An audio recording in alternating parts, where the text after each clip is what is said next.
Aujourd'hui, c'est un épisode spécial. Je te partage des podcasts qui m'influencent au quotidien et on va pas parler d'immobilier, enfin un tout petit peu. Alors, je te laisse profiter de cet épisode et on se retrouve pour la conclusion.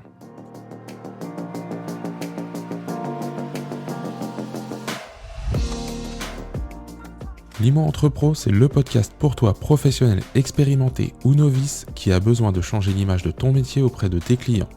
À chaque épisode, nous partageons ensemble un ou plusieurs sujets pour t'aider à avancer dans ton quotidien, pour qu'il te ressemble, qu'il soit aligné avec tes valeurs et surtout remettre l'humain au cœur de ce métier.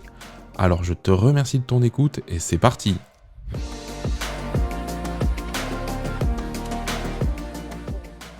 Et oui, il n'y a pas que l'immobilier dans la vie, donc ça me paraissait intéressant de faire cet épisode. Et d'ailleurs, c'est pas une idée qui vient de moi, c'est Anne du podcast Sweet Papy Podcast, un podcast dédié aux aidants et à l'orchestration de la vie des aînés, qui m'a tagué dans un de ses épisodes. Donc merci à toi Anne, ça me fait plaisir de pouvoir partager ça également avec mes auditeurs, avec les personnes qui écoutent Limo Entrepro.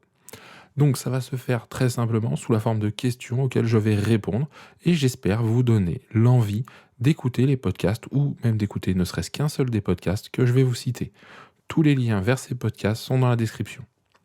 Première question, quel est le podcast dont tu ne rates aucun épisode ? Eh bien c'est très simple, c'est Take Out. Il y a un épisode qui sort tous les dimanches.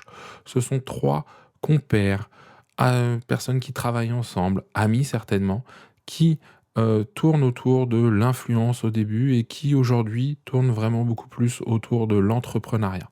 Donc il s'agit de Take Out et comme je le dis, ces 3 compères, ce sont Romain Laneri, Léo Duff, 2 youtubeurs et Manuel Diaz qui dirige une société qui représente les influenceurs.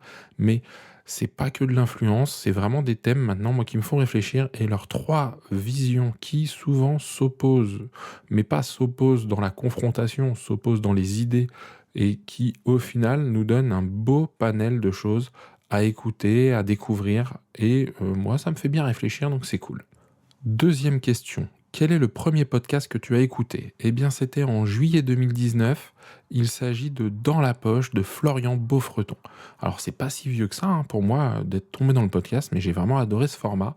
Et donc, c'est un podcast qui a un peu changé sa ligne éditoriale depuis, mais quand je l'ai écouté, était très axé sur le minimalisme.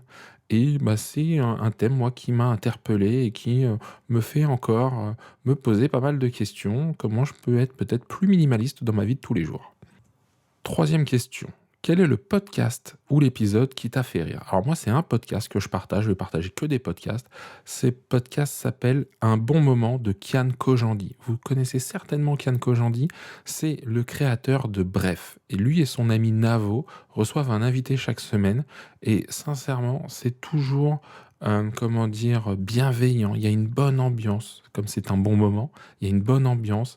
Et on rentre un petit peu plus loin dans comprendre l'artiste qui passe ou en tout cas la personne qui est interviewée et à chaque fois, je passe un bon moment, tout simplement. Quatrième question. Quel est le podcast qui t'a fait pleurer ? Alors il s'agit de Vulnérable de David Redondo qui traite de la vulnérabilité chez l'homme. Malheureusement, le podcast est en stand-by. Il n'y a pas eu beaucoup d'épisodes, mais les premiers m'ont vraiment beaucoup touché et j'espère que David reprendra ce podcast. Cinquième question. Quelle est ta plus belle rencontre parmi les podcasteurs ou podcasteuses ? Alors, il y a toutes les personnes que j'ai déjà citées précédemment dans les épisodes. Et aujourd'hui, je voudrais citer quelqu'un dont je n'ai pas beaucoup parlé. C'est Séverine Criqui du podcast de la créativité agile.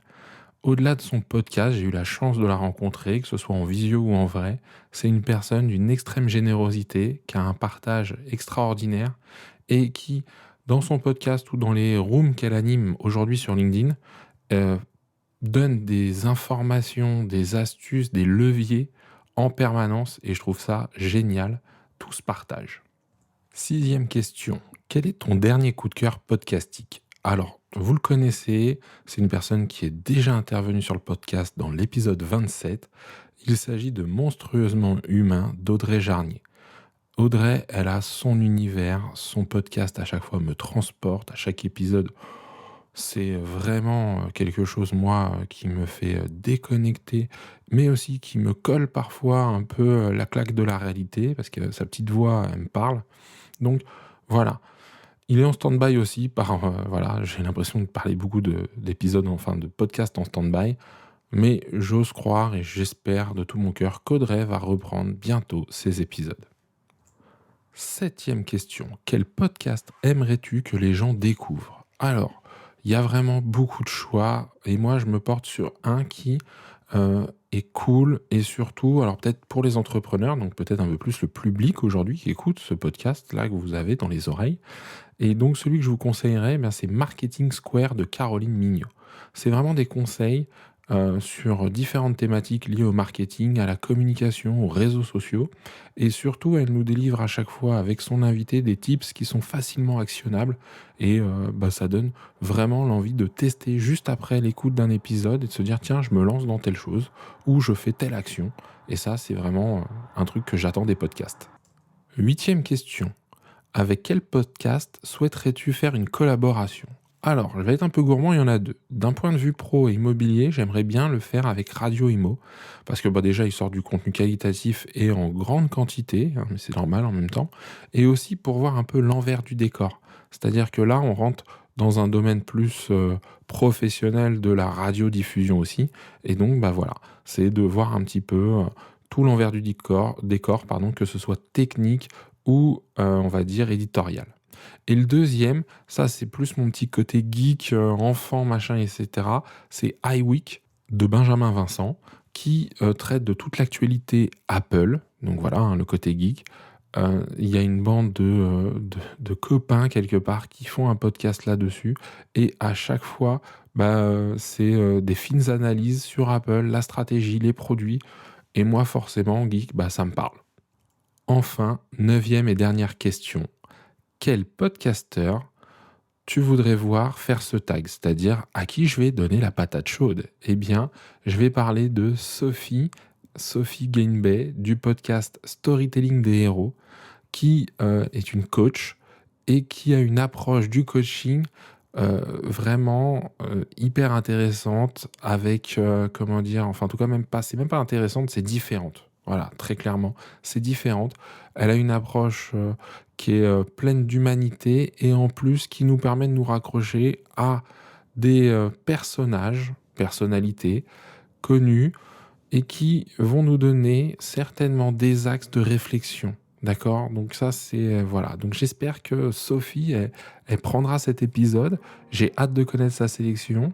Et puis avant de nous quitter, je remercie Anne, encore une fois, de m'avoir tagué pour cet épisode spécial.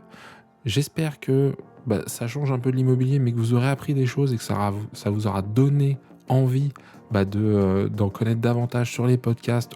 Et moi maintenant, je vous invite, chers auditeurs, à me partager un podcast. Pour ça, c'est tout simple. Vous me taguez dans les réseaux sociaux, vous m'envoyez un message privé, que ce soit Facebook, LinkedIn, ce sera parfait. Il me reste plus qu'à vous dire à la semaine prochaine pour un nouvel épisode de l'Imo Entrepro. Et cette fois, on parlera d'immobilier, en tout cas plus largement et plus en détail. Et avant de vous quitter, comme d'habitude, prenez soin de vous et de vos clients.